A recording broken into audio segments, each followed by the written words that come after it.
করে গেছি এবং এত বছর ধরে টানা এটা আগে দক্ষিণ বরানগর তৃণমূল যুব কংগ্রেসের ব্যানারে করতাম, কিন্তু পরবর্তীকালে দল 2022-এ যখন টাউনের সভাপতিত্বের দায়িত্ব দেয় তখন এটা টাউন তৃণমূল কংগ্রেসের ব্যানারে আমরা করেছি।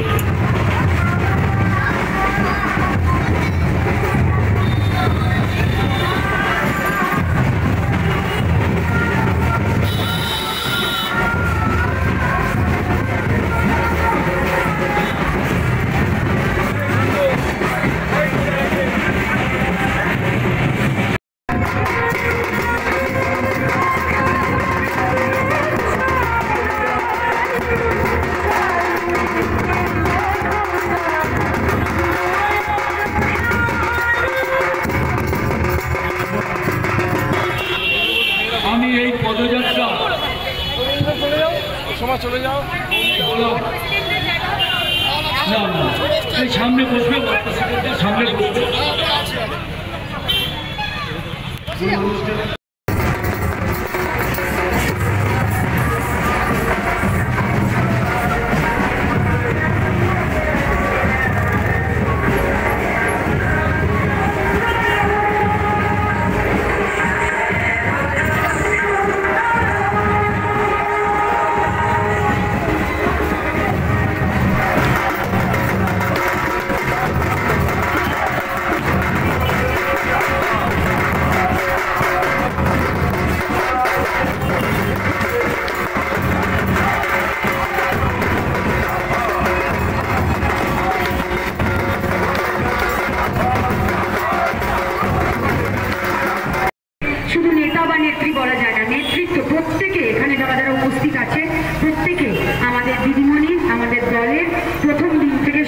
সবাইকে আমি মঞ্চে প্রণাম জানাচ্ছি।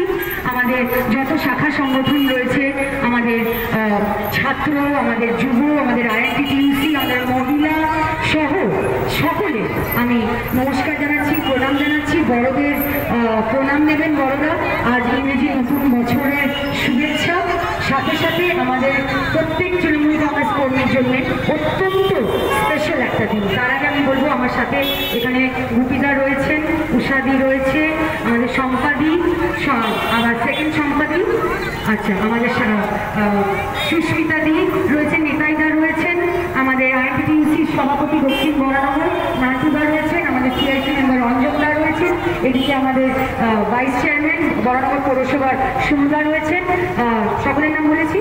ওয়ার্ড প্রেসিডেন্টরা রয়েছেন আমাদের সকলে, এখানে যারা রয়েছেন ছাত্র যুব দেখতে পাচ্ছি, তন্ময় রয়েছে, সবাইকে আমি প্রণাম জানাচ্ছি। আজকে আমাদের তৃণমূল কংগ্রেসের সকল সৈনিকদের জন্য অত্যন্ত স্পেশাল এই দিনটা, কারণ আজ থেকে 27 বছর আগে আমাদের নেত্রী, এখনের আমাদের রাজ্যের মাননীয় মুখ্যমন্ত্রী মমতা বন্দ্যোপাধ্যায় আমাদের এই দলটি প্রতিষ্ঠা করেছিলেন। রোদে ঘুরছো, তার জন্য আমার মিডিয়ার যত বন্ধুরা আছে এখানে সবাইকে অনেক অনেক ধন্যবাদ, এবং তোমাদের সাপোর্টটাও খুব ইম্পর্টেন্ট।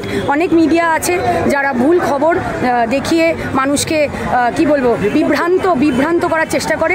তোমরা আমাদের সাথে প্রথম থেকেই রয়েছো, আগামী দিনেও আশা করি তোমাদের সাপোর্ট পাবো। সবাইকে হ্যাপি নিউ ইয়ার।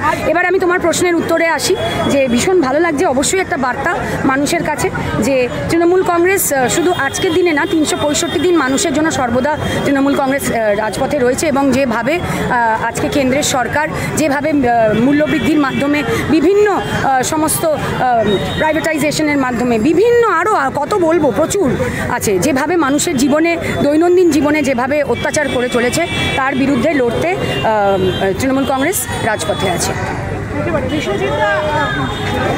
এই মুহূর্তে ধরার সার্টিফিকেট বিধায়িকা আপনাকে দিয়েছে। বিধায়িকা দিয়েছে।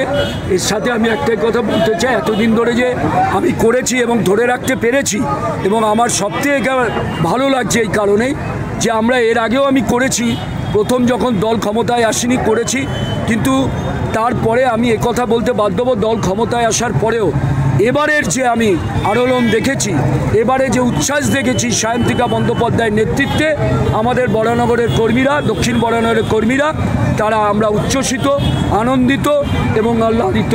এবং শুধু এটুকুই বলতে চাই, আমরা রাস্তা দিয়ে আসছিলাম, আমাদের এই টোটাল যে রাস্তা, আমাদের এত কিলোমিটার আমরা যে হেঁটেছি, তারপরেও বলছি এই হাঁটার মধ্যেও আমার মনে হয়েছে যে এটা শুধু আমাদের পদযাত্রা নয়, একরকম ভোটের প্রচার হয়েছে।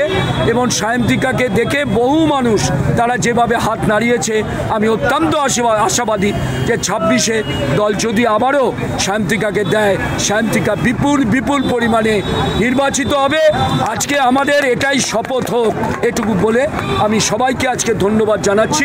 সংশয় ছিল সায়ন্তিকাকে যখন প্রার্থী করা হবে, সংশয় নতুন প্রার্থী হিসেবে থাকতে পারে, কিন্তু আমাদের সবথেকে বেশি যেটা আমাদের আনন্দিত, সে কারণ হচ্ছে মমতা বন্দ্যোপাধ্যায় আজ পর্যন্ত যা সিদ্ধান্ত নিয়েছেন এবং সায়ন্তিকাকে পাঠিয়ে সেই সিদ্ধান্তকে উনি শিলমোহর দিয়েছেন যে সায়ন্তিকাই পারবে বরানগর থেকে জিততে।